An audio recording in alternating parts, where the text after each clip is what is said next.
الذي خلق الموت والحياة ليبلوكم أيكم أحسن عملا وهو العزيز الغفور. Afan Ustaz, apa hukumnya memasang kaligrafi di dinding rumah? Jazakallah khairan wa iyyak. Memasang kaligrafi di dinding rumah, para ulama kita melarangnya. Dan ini yang difatwakan oleh para ulama semisal Syekh Ibn Utsaimin, Syekh Shalih Al-Fauzan, ketika mereka ditanya tentang hukum menggantungkan ayat-ayat Al-Quran, ya, ataupun dalam bentuk kaligrafi yang itu kadang-kadang orang tidak bisa membacanya ayat-ayat kaligrafi tersebut, maka tidak diperbolehkan. Ya, pertama ini tidak pernah dilakukan oleh para ulama salaf.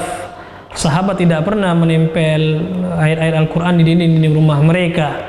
Ya, apalagi dibentuk kaligrafi yang kadang-kadang kita tidak bisa membaca ayat-ayat tersebut. Tidak pernah sahabat, tidak pula tabi'in, tidak pula tabi'ut tabi'in. Ya, maka tidak diperbolehkan yang seperti ini apapun niatnya. Kalau niatnya untuk menghias rumah, wallahu al-musta'an. Al-Quran diturunkan bukan untuk menghias rumah, wahai kaum muslimin. Kalau tujuannya untuk bertabarruk, ngambil berkah, Al-Quran juga bukan diambil berkahnya dengan cara digantung ayatnya, tapi dengan dibaca, ditadaburi dan diamalkan. Itu cara bertabarruk dengan Al-Quranul Karim. Ya, maka tidak diperbolehkan melakukan hal-hal semacam ini. Wallahu a'lam bishawab. Bismillah, apakah berumah tangga harus bahagia Ustaz? Jika sama-sama tidak bahagia, apakah harus berpisah? Bahagia itu, wahai kaum muslimin, itu letaknya ada pada hati seorang yang bertakwa kepada Allah Subhanahu wa taala. Ya, bukan hanya sekedar dia menikah, dia bisa mendapatkan kebahagiaan, tidak. Ya, kalau seandainya ada dua orang ikhwan wal akhwat menikah akan tapi mereka tidak bertakwa kepada Allah, bagaimana mereka bisa berbahagia? Jadi kuncinya adalah takwa kepada Allah, bukan pernikahan itu sendiri. Adapun tujuan dari pernikahan yang paling besar adalah untuk menegakkan hukum Allah.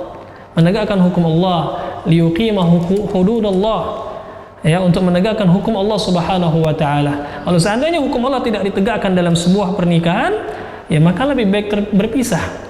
Seorang suami istri, suaminya melakukan kesyirikan, istrinya selingkuh misalnya, maka ini tidak ditegakkan hukum Allah, maka lebih baik mereka berpisah. Ya, akan tapi kalau hukum Allah ditegakkan di situ, maka pertahankan pernikahan tersebut. Wallahu a'lam bishawab. Bismillah, afwan Ustaz, orang tua saya kredit emas satu suku ke teman anaknya mau nikah, terus orang itu kasih uang 2 juta buat nambah satu suku emas lagi, tapi emas yang satu suku lagi belum dikasih, bagaimana solusinya Tad? Tidak diperbolehkan menjual beli emas dengan cara kredit. Ya, jual beli emas, jika kita membeli emas dengan uang, ya, itu harus tunai, tidak boleh kredit. Ya, misalnya kita beli emas satu suku dibayar 1 juta, nanti sisanya dicicil, itu tidak diperbolehkan. Ya, maka kalau terjadi seperti ini dibatalkan, jual belinya dibatalkan, dikembalikan emasnya, dikembalikan uangnya, maka tidak sah. Rasulullah SAW melarang, la tabi'u dzahab bidzahab wal fidda bil fidda illa yadan biyadin ha'an biha. Kama qala sallallahu alaihi wasallam, tidak boleh menjual emas dengan emas, emas perak dengan perak, kecuali tunai. Ya, dan serupa. Adapun emas dengan uang, ya, itu harus tunai, tidak diperbolehkan dengan sistem nasiah, kredit, maka ini tidak diperbolehkan, termasuk riba nasiah yang dilarang oleh Rasulullah sallallahu alaihi wasallam. Wallahu a'lam.